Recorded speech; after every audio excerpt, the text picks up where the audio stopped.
On the night of September 28, 2024, Jennifer contacted police to report that her husband, Matthew Johnson, was missing. To outsiders, it seemed like the desperate plea of a worried wife. But soon, that very call would be remembered not as a plea for help, but as the beginning of a sinister unraveling. This is the story of Matthew Johnson's disappearance, a Green Beret, a father, a husband, and how his wife Jennifer, once seen as the perfect partner, ended up behind bars for first-degree murder. Before we dive in, just a quick note, this channel brings you 3 chilling murder mystery and true crime videos every single week. If you enjoy uncovering dark and mysterious stories, make sure to subscribe so you never miss out. Jennifer and Matthew appeared to be the model couple. They lived in a $1 million home in Cottonwood Heights, Utah, raising their 3 children, ages 11, 7, and 5.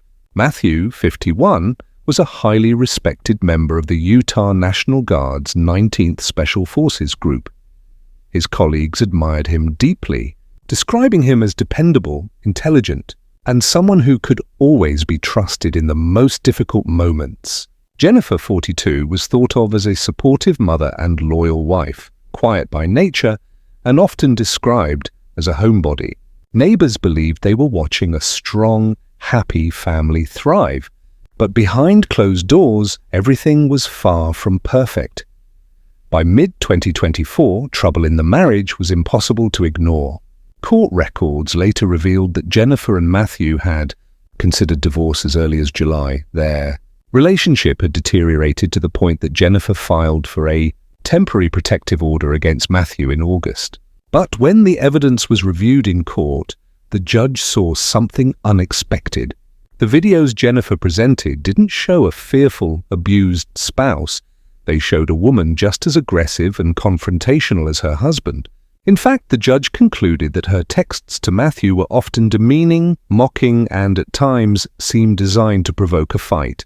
On September 16, 2024, Commissioner Russell Minus dismissed Jennifer's request for protection. In his written statement, he called their marriage highly dysfunctional, noting that divorce proceedings should have begun before it reached this stage. That ruling, which at the time seemed routine, would later prove haunting, because by then, Jennifer had already set her mind on a course of action that would end her husband's life. Friends noticed Matthew's behavior shift dramatically in the weeks leading up to the tragedy. He no longer felt safe at home. Convinced his wife's erratic behavior posed a real danger, he sometimes slept at a National Guard facility rather than return to his own bed. One of his close friends, a retired guardsman, recalled Matthew's final reflections. He knew divorce was the only way forward. He was ready to move on. But Matthew never got the chance. Jennifer was not only preparing for divorce, she was leading a double life. Investigators later uncovered her affair with another man. This was not a fleeting distraction, but a passionate entanglement that consumed her. Just 2 days before Matthew's murder on September 19th, Jennifer even displayed a loaded Glock 19X to her lover. At the time, he brushed it off as nothing unusual. Many military households owned firearms, but prosecutors would argue later that this moment revealed something chilling. Jennifer was already preparing for what she intended to do.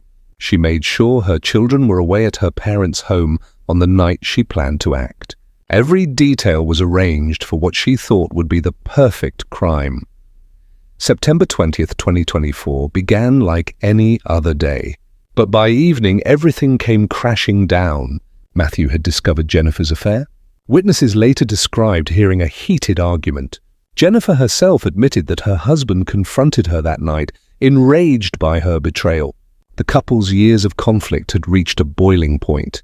And then, in the early hours of September 21st, while Matthew slept in the master bedroom, vulnerable, unaware, and defenseless, Jennifer picked up his own 9mm handgun and fired. She shot her husband in the head as he lay in bed. What followed was a disturbing display of calculation. Jennifer dragged Matthew's body into a rooftop storage container, maneuvered it down the stairs, and loaded it into the family minivan.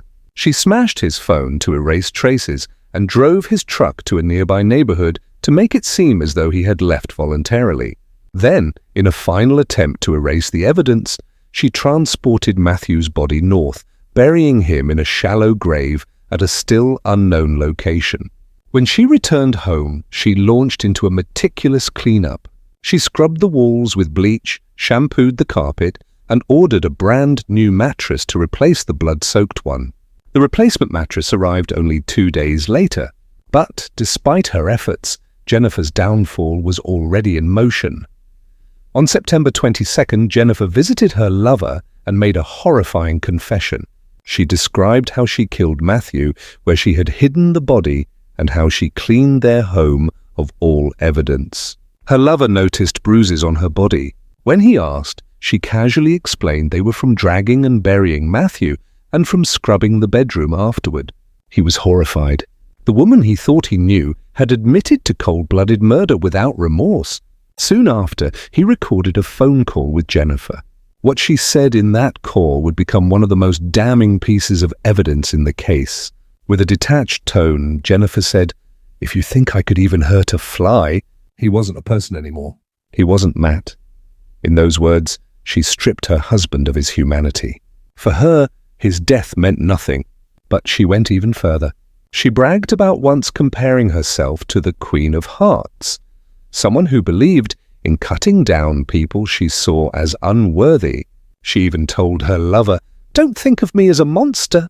Remember who I was before this." The irony was devastating. After admitting to murder, she still wanted sympathy. What her lover didn't know was that Jennifer was already speaking of her husband in the past tense, even though he had not yet been reported missing. For 6 days after her confession, Jennifer pretended nothing had happened. She finally reported Matthew missing on September 28th, claiming he told her he'd be gone for a week and didn't want her contacting him. Meanwhile, Matthew's unit in the National Guard had already begun searching for him. He had missed reporting for duty, something he had never done before. Jennifer believed her secret was safe, but her lover had been quietly gathering evidence. Screenshots of messages, recordings of phone calls. On October 2nd, 2024, he finally went to police, shattering Jennifer's carefully constructed cover story. Investigators were about to uncover a crime scene, unlike anything they had expected. When investigators entered the Johnson-Gledhill home on September 28th, they immediately sensed something was wrong. The house reeked of bleach. In the master bedroom, they noticed reddish-brown stains along the walls, the blinds, and even on the bed frame slats beneath a freshly delivered mattress. Pulling back the layers of Jennifer's story, they uncovered traces of a crime scene that lined up almost exactly with what she had confessed to her lover just days earlier. Beneath the bed, a large stain soaked deep into the carpet fibers told the story of violence that had taken place there. The spotless new mattress seemed out of place, and records quickly revealed it had been ordered on September 24th, delivered only 2 days later. For seasoned investigators, this was not just coincidence. It was a calculated attempt to erase what had happened. The blood, the bleach, and the new furnishings painted a chilling picture. Matthew Johnson had never left on his own. He had been killed in that very room. As they dug deeper, detectives obtained GPS data from Jennifer's phone. The records revealed her movements on September 21st, the morning after Matthew was last seen alive. Her phone pinged in the area where Matthew's abandoned truck was discovered just after dawn. Later that day, the same device tracked north into Davis County, matching her own admission that she had driven Matthew's body away from their home. This digital trail became a silent witness against her, one that she could not bleach or scrub away.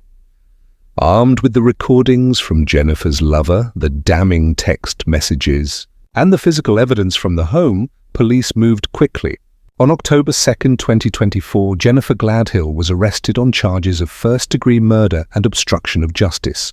But this was not where the case ended. As investigators continued piecing together her cover-up, the circle of involvement widened. Revealing that Jennifer had not acted alone, in trying to hide her crime. Attention soon turned to Jennifer's parents, Thomas and Rosalie Gledhill. At first, they claimed they had spent less than an hour at their daughter's home after Matthew went missing, simply picking up clothing. But phone records and witness statements told a different story. They had been inside for more than 5 hours during the very days Jennifer was cleaning and replacing evidence. Detectives uncovered that Rosalie had been the one to purchase the replacement mattress and later had her phone remotely wiped, erasing crucial location data. When confronted, Thomas inadvertently revealed knowledge he should not have had. In a statement to police, he mentioned avoiding the room where the incident happened. That one slip was enough to implicate him.